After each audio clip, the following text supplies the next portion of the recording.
to all of my followers, if you take up arms, I disavow you, I disown you in the strongest possible terms. That is not what we are about. All right, goddammit, enough is enough. This has gone way too far, and it has got to stop. We now know who allegedly shot Charlie Kirk, and despite what the leader of our effing country keeps telling you, it's not a liberal. It's looking more and more like he's a so-called groyper, which would be a far right radical that follows that guy you just saw right there, Nick Fuentes, who is also now freaking out over the idea that he caused this and not any type of a liberal. I will play his plea to his base, and I also have new audio that a Democratic congressman just released of the disgusting death threats he has been getting that will chill you to your core. So, hit subscribe to Really American Media, because we simply all have to pull together and bypass our president to demand unity in this country, to demand that the temperature be taken down and not up. And as we heard yesterday from our dear leader, he literally could care less about doing just that. How do we come back together? I'll tell you something that's going to get me in trouble, but I couldn't care less. The radicals on the right oftentimes are radical because they don't want to see crime. They don't want to see crime. Worried about the border. They're saying, we don't want these people coming in. We don't want you burning our shopping centers. We don't want you shooting our people in the middle of the street. The radicals on the left are the problem, and they're vicious, and they're horrible, and they're politically savvy. Yeah, he could care less. Blames the left. Absolutely disgusting. He was blaming the left before we had any idea who the shooter was, and now that we know at a minimum, the guy's not a liberal. He's a white kid from a conservative, gun-loving family in deeply red Utah, and his own grandma has gone public with the fact that the whole family are Trumpers.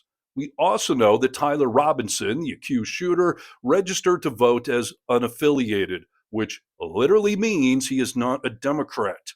But our president will never miss a chance to own the libs and rile up his base to give him an excuse to do whatever extreme action he's cooking up to come after us. Trump is not the president of the United States. He's the president of the red states, and his rhetoric has led to this post from Congressman Seth Moulton from Massachusetts that says, quote, "My office has received an extraordinary number of violent and graphic threats yesterday and today from right-wing individuals online and over the phone, directed towards me, my family, and my staff.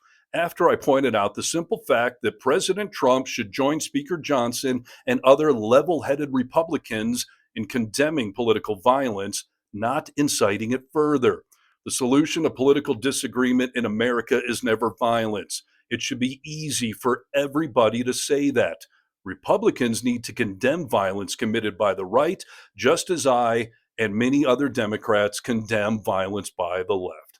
End quote, and well frickin' said. The post then goes on to include pictures along with audio of actual calls his office has gotten from MAGA supporters, and I will warn you, it is very disturbing. Too bad he wasn't killed in Iraq.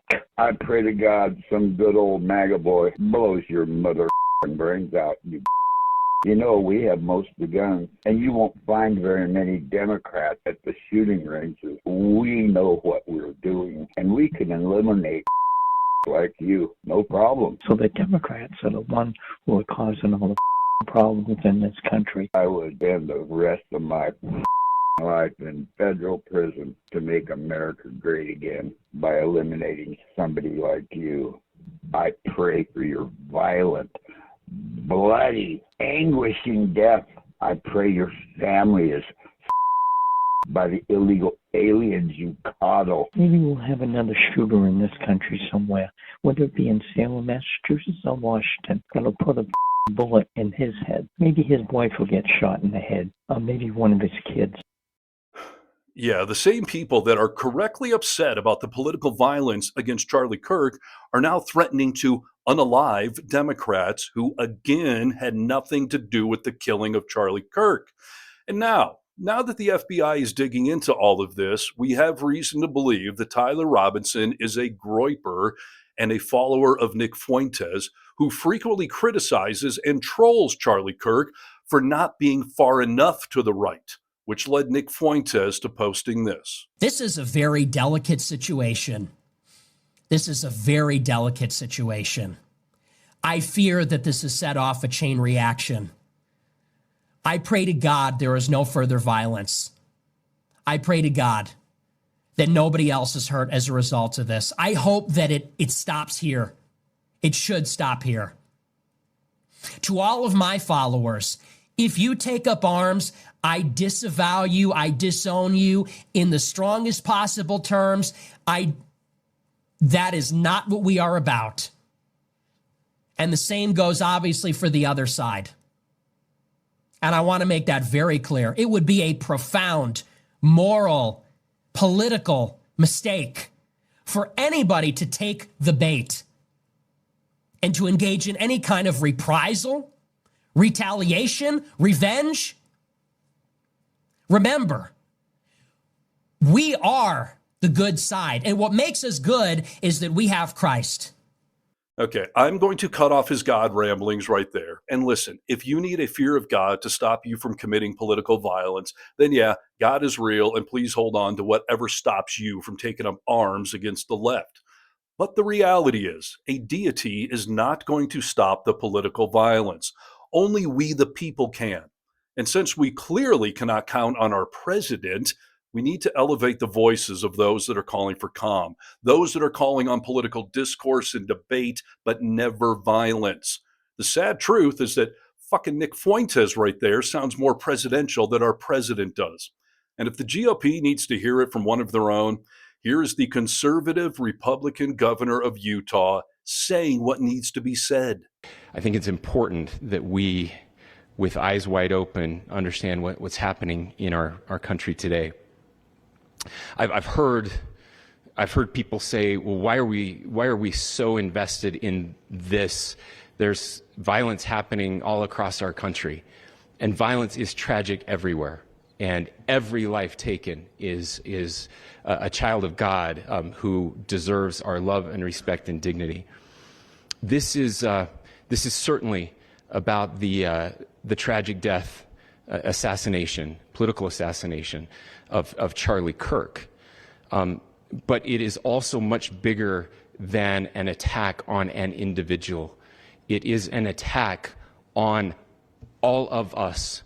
It is an attack on the American experiment. It is an attack on our ideals. This cuts to the very foundation of who we are, of who we have been, and who we could be in better times. Political violence is different than any other type of violence for lots of different reasons. One, because in the very act that Charlie championed of expression, that freedom of expression that is enshrined in our founding documents, in having his life taken in that very act, makes it more difficult for people to feel like they can share their ideas, that they can speak freely. To my young friends out there, you are inheriting a country where politics feels like rage. It feels like rage is the only option. But through those words, we have a reminder that we can choose a different path. Your generation has an opportunity to build a culture that is very different than what we are suffering through right now. Not by pretending differences don't matter, but by embracing our differences and having those hard conversations. Yeah, listen, I know that I joke around a lot in these videos of mine, but I am sure you noticed that I'm being a little more serious today because this has got to stop. We have to speak out against what Trump is doing to our country. This is not partisan. It's common sense. And the only way we can do that is by drowning out the hate, by being louder than them. So as I always encourage you, in fact, right now I'm fucking begging you to get vocal. Comment below, share this video worldwide before it's too freaking late. From the Vocal Minority with Nick and Steve podcast, I'm Steve Harness for Really American Media, reminding you that united we stand and divided we fall. How do we come back together? I'll tell you something that's going to get me in trouble, but I couldn't care less.